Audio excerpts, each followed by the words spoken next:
Hello friends, welcome again to my channel psychology 5। आज हम जिस करंट टॉपिक पे बात करेंगे वो है what is in the colour means racism. तो ये बिल्कुल ही करंट टॉपिक है और बहुत ही सेंसिटिव मैटर है कि कलर में क्या रखा है। सो हमें यही चीज़ करनी है कि स्टॉप रेसिज्म।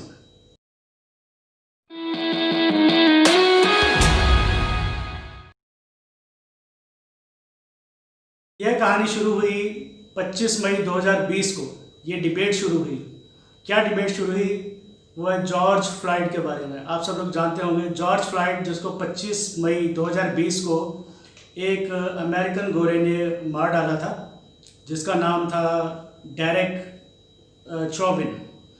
तो हुआ ये था कि जो ये मिस्टर फ्लॉयड थे, जॉर्ज फ्लॉयड, इसको पकड़ा गया था कि इसने $20 का एक नोट, जो नकली नोट है, वो चलाने की कोशिश की। इसने एक सिगरेट का पैकेट खरीदा, जिसके एवज में इसने $20 का नोट दिया, जो कि फेक माना जा रहा था। जब उस जो शॉपकीपर था उसने कंप्लेंट करी, तो जो ऑफिसर्स आए जिन्होंने इसको गिरफ्तार करा, तो उनमें एक डेरेक चौबिन नाम का जो था वो अमेरिकन गोरा था।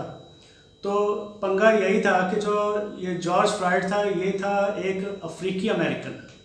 सो प्रॉब्लम यही है कि अमेरिका में जो रेसिज्म चल रहा है, जिसमें जो ब्लैकिश लोग हैं, जिनको अच्छा नहीं समझते हैं लोग, इनको फ़र्क समझते हैं, डिस्क्रिमिनेशन रखते हैं, तो उसी ये अंदर से जो लोग थोड़े से ये लोग अमेरिकन लोग खुंदक खाते हैं। तो ये डेरेक चौबिन भी उन्हीं में से एक था। उसने जो इसको गिरफ़्तार करा तो उसके गर्दन पे अपना घुटना रख के इस हिसाब से उस पर दबाव डाला कि उसकी सांस रुकने लग गई। और वो 20 टाइम्स उसने ये चीज़ बोली कि मुझे ठीक से सांस नहीं आ रहा, मुझे छोड़ दिया जाए, मुझे छोड़ दो। और ये चीज़ बल्कि उनके पास खड़े एक और पुलिस इंस्पेक्टर के जो बॉडी कैमरा था, उसने भी ये सारी कन्वर्सेशन नोट करी। मगर जो डेरेक चौबिन था, उसने अपना घुटना नहीं हटाया। तो रिज़ल्ट क्या हुआ? तो जॉर्ज फ्लॉयड की वहाँ पे डेथ हो गई। तो अब ये चीज़ है कि सवाल ये उठता है कि ये भेदभाव ये कहाँ से आया? ये कहानी शुरू होती है अमेरिका से। जब सेकेंड वर्ल्ड वॉर ख़त्म हुई, उसके बाद अमेरिका में जो गवर्नमेंट एजेंसीज थी, उन्होंने कॉलोनाइजेशन का काम शुरू किया, कॉलोनीज़ काटनी शुरू करी। तो उन्होंने जोग्राफिकल मैप्स अलग अलग बना दिए उसके सिटी के। तो उन्होंने इस हिसाब से कैटेगराइज करा कि जब उनकी मैपिंग करी गई तो सेगमेंटाइज कर दिया गया कि जो गोरे लोग हैं उनका एरिया अलग, और जो काले लोग हैं, सामने लोग हैं, उनका एरिया अलग। ऐसे ऐसे करके उन्होंने सेगमेंटाइज कर दिया कि उतने लोगों का घर वो अलग सेक्टर में आए, दूसरे तरह के लोगों का घर अलग सेक्टर में आए। तो उससे पंगा क्या पड़ा कि डिस्क्रिमिनेशन वहाँ पे होनी शुरू हो गई। क्या जो तो गोरे अमेरिकन थे उनके लिए सारी फैसिलिटीज़ प्रोवाइड करी जाती थी। उनके बच्चों के स्कूलों में हर तरह का फर्नीचर, बुक्स और स्टडी मटेरियल, और उनके जो टीचर्स थे उनके लिए अच्छी तनख्वाहें दी जाती थी और फैसिलिटीज़ पूरी अच्छी दी जाती थी। और जो लिविंग स्टैंडर्ड था गोरे अमेरिकन का, वो बहुत ही ज़्यादा बेटर था। उनको फैसिलिटीज़ बहुत अच्छी दी जाती थी कंपैरेटिवली। अब जो काले अमेरिकन थे या दूसरे कास्टिज्म के थे, जो दूसरे कलर्स के लोग थे, उनके लिए जो फैसिलिटीज़ कम दी जाती थी, उनके लिए बजट कम रखा जाता था। और जो उनके स्कूल्स में अच्छी फैसिलिटीज़ नहीं दी जाती थी, टीचर्स या तो रखे ही नहीं जाते थे, कम रखे जाते थे, उनको सैलरीज कम दी जाती थी, फैसिलिटीज़ नहीं दी जाती थी। सो ये डिस्क्रिमिनेशन रखा जाता था। जो अमेरिकन गोरे थे उनके लिए लोन की फैसिलिटीज़ बड़ी अच्छी थी। उनकी सोर्स ऑफ इनकम चाहे कम हो, मगर बैंक्स उनको लोन्स बहुत अच्छे देते थे और ज़्यादा देते थे। और कंपैरेटिवली जो काले अमेरिकन थे या दूसरे कलर्स के लोग थे, उनके साथ ये डिस्क्रिमिनेशन था कि उनकी इनकम चाहे ज़्यादा हो, मगर उनको फिर भी लोन बहुत कम दिए जाते थे या फिर नहीं दिए जाते थे। उनको फैसिलिटीज़ ना के बराबर दी जाती थी। तो ये डिस्क्रिमिनेशन जो इतना ज़्यादा हो गया, उनके बच्चे बड़ी मुश्किल से पढ़ते, किसी तरीके पढ़ पढ़ा के उनके बच्चे जब स्कूलों से निकल के कॉलेजेस में पहुँचे, वहाँ में डिस्क्रिमिनेशन रहता है उनका, उनके ग्रेड्स को लेके, उनके असेसमेंट को लेके। और अगर वो किसी तरीके अच्छे नंबरों से पास होकर यूनिवर्सिटी में भी पहुँचते, तो हैरानी की बात देखिए, एक गोरे अमेरिकन के नंबर्स और एक काले अमेरिकन के नंबर्स या अफ्रीकन के नंबर्स, मतलब चाहे उन्होंने इक्वली सेम सब्जेक्ट से सेम ग्रेड से लेकर पास किया हो, उसके बाद सबसे बड़ा डिस्क्रिमिनेशन कहाँ पे आता था? वो आता था उनकी जॉब्स के ऊपर। उनके रिज्यूमेस चाहे सेम हो, मगर जब वो जॉब्स के लिए अप्लाई करने जाते थे तो क्या होता था कि गोरे अमेरिकन को प्रेफरेंस दी जाती थी। और इसके ऊपर तो अभी पीछे हाल में ही हार्वर्ड यूनिवर्सिटी ने भी एक रिसर्च भी करी थी कि उन्होंने अमेरिकन कंट्रीज़ में, यूएस में एक ऐसे ही रिज्यूमेज भेजे गए कंपनीज में, और हैरानी के बाद देखिए कि सबसे ज़्यादा रिज्यूमे सिलेक्ट किन के हुए, जो गोरे अमेरिकन थे। तो ये भेदभाव बहुत पहले से करा जा रहा है, डिस्क्रिमिनेशन जो बहुत पहले से किया जा रहा है, जो बहुत पहले वर्ल्ड वार से भी पहले ये क्या होता था कि काले लोगों को अक्सर ये ना अपना गुलाम बना के रखते थे अमेरिकन लोग। तो उनको ये लगता था कि ये तो काले लोग हैं, इनमें तो क्वालिटी हो ही नहीं सकती है, ये तो गुलाम बनने के लायक ही हैं। तो ये डिस्क्रिमिनेशन तब से चलता आ रहा है इनका। अब चाहे जितना मर्जी लिविंग स्टैंडर्ड बढ़ा हो, पंगा कहाँ पे जाके पड़ा है कि अब जो ये लोग जो हैं, जो काले लोग हैं या अफ्रीकन लोग हैं या काले अमेरिकन हैं, इनकी जो फाइनेंशियल स्टेटस बहुत ज़्यादा बुरी किसलिए है, क्योंकि इनको अपने बाप दादा के ज़माने की जो एक नेचुरल प्रॉपर्टी होती है वही नहीं इनको अच्छी मिल पाई। क्यों? क्योंकि इनको तब से फैसिलिटी नहीं अच्छी मिल पाई, क्योंकि वो उनके बाप दादा जो अपने टाइम में वो इतनी प्रॉपर्टी बना ही नहीं पाए, क्योंकि उनको फैसिलिटीज़ नहीं मिलती थी। और जो प्रॉपर्टीज़ नहीं बनी तो वो आगे अपने वारिसों को कैसे देंगे? तो आगे ही आगे क्या हुआ कि जो पीछे पुराने टाइम से डिस्क्रिमिनेशन चलता आ रहा था कि उनको कुछ नहीं मिला, वो आगे अपनी फैमिली को, वारिसों को कुछ नहीं दे पाए, वो आगे अपने बच्चों को कुछ नहीं दे पाए। तो उसका नतीजा क्या हो गया? बहुत से ऐसे लोग जो अभी भी बहुत ही ज़्यादा गरीबी की ज़िंदगी जी रहे हैं या बहुत ही पीछे चले गए हैं लेवल में। तो ये प्रॉब्लम वहाँ से स्टार्ट हुई। मगर एक चीज़ ज़रा सोचिए कि किसी का गोरा होना या काला होना, तो ये तो ना तो उसके खुद के हाथ में है ना, ये तो आप जानते हो पिगमेंटेशन का कमाल है सारा, है ना।